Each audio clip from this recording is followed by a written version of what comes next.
नोएडा की apex एथना society में एक कुत्ते ने एक शख्स को काट लिया। लिफ्ट में डिलीवरी मैन को कुत्ते ने काटा। डिलीवरी मैन पर कुत्ते ने पहले हमला किया और फिर उसे काट लिया। ये तस्वीरें देखिए, एक बार फिर कुछ गाजियाबाद जैसी तस्वीर सामने आई है नोएडा से भी। नोएडा के सेक्टर 75 की एक सोसाइटी का ये पूरा मामला है और इन तस्वीरों पर अगर आप गौर करेंगे तो साफ नजर आएगा कि जो शख्स कुत्ते को टहलाने के लिए निकला था लिफ्ट के अंदर मौजूद था। जब कुत्ते ने काटने की कोशिश की डिलीवरी मैन को तो ये शख्स अपने कुत्ते को संभाल नहीं पाया और कुत्ते ने डिलीवरी मैन को काट लिया। नोएडा की एपेक्स एथना सोसाइटी की ये घटना है। ये तस्वीरें एक बार फिर सोचने के लिए मजबूर कर रही हैं कि जो मल्टी स्टोरी अपार्टमेंट्स नोएडा के अंदर या गाजियाबाद के अंदर मौजूद हैं, वहां पर पालतू कुत्तों के कहर से बचने के इंतजाम क्यों नहीं किए जाते। खास तौर पर डॉग मजल को अपार्टमेंट्स की लिफ्ट में क्यों नहीं जरूरी घोषित किया जाता, क्यों नहीं अनिवार्य किया जाता। एक के बाद एक इस तरह के इंसिडेंट सामने आ रहे हैं। गाजियाबाद की ये तस्वीरें कल आपने देखी और अब नोएडा में ठीक बिल्कुल ऐसा ही हुआ है। लिफ्ट के अंदर एक डिलीवरी मैन को निशाना बनाया कुत्ते ने और जो तस्वीरों में नजर आ रहा है जर्मन शेपर्ड ये कुत्ता है जिसने एक डिलीवरी मैन पर हमला किया और उसे काट खाया। पुनीत शर्मा हमारे संवाददाता इस वक्त हमारे साथ मौजूद हैं। पुनीत, किस तरह से इन घटनाओं को यूपी पुलिस ले रही है, क्योंकि इससे पहले गाजियाबाद में इसी तरह की घटना सामने आई। अब नोएडा के मल्टी स्टोरी अपार्टमेंट में लिफ्ट के अंदर ही कुत्ते ने एक डिलीवरी मैन को काट खाया है। क्या कह रही है नोएडा पुलिस, किस तरह का एक्शन इस तरह की घटनाओं के बाद लिया जा रहा है?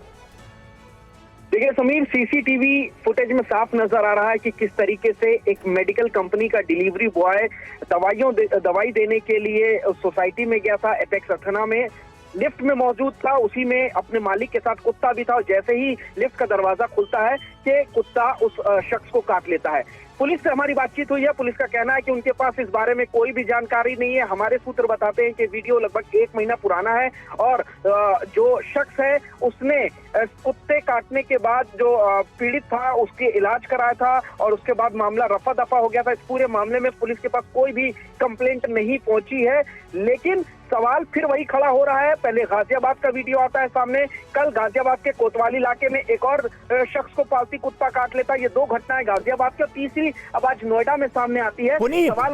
पुनीत, इस तरह के मामलों को हैंडल करने के लिए ही नोएडा हो या फिर गाजियाबाद हो, नगर निगम और सिविक अथॉरिटीज ने नियम कायदों की पूरी एक लिस्ट तैयार की है और उसमें यह कहा गया है कि मल्टी स्टोरी अपार्टमेंट में अगर आप लिफ्ट में कुत्ता लेकर जा रहे हैं, अपना पालतू कुत्ता लेकर जा रहे हैं, तो डॉग मजल लगा होना चाहिए, यानी कुत्ते का मुंह बंद होना चाहिए, क्योंकि लिफ्ट में जगह कम होती है। लोगों की सेफ्टी के साथ कॉम्प्रोमाइज करना है ये, अगर उन नियम कायदों का पालन नहीं कराया जा रहा है तो। देखिए, जाहिर तौर पर ये सारी जिम्मेदारी नोएडा सिविक अथॉरिटीज के साथ साथ RWA की भी होती है। तमाम नियम कानून RWA भी बनाता है और RWA के लिए ये काफी ज्यादा इंपॉर्टेंट हो जाता है कि वो इस तरीके के नियम कानूनों का सोसाइटी में पालन कराए।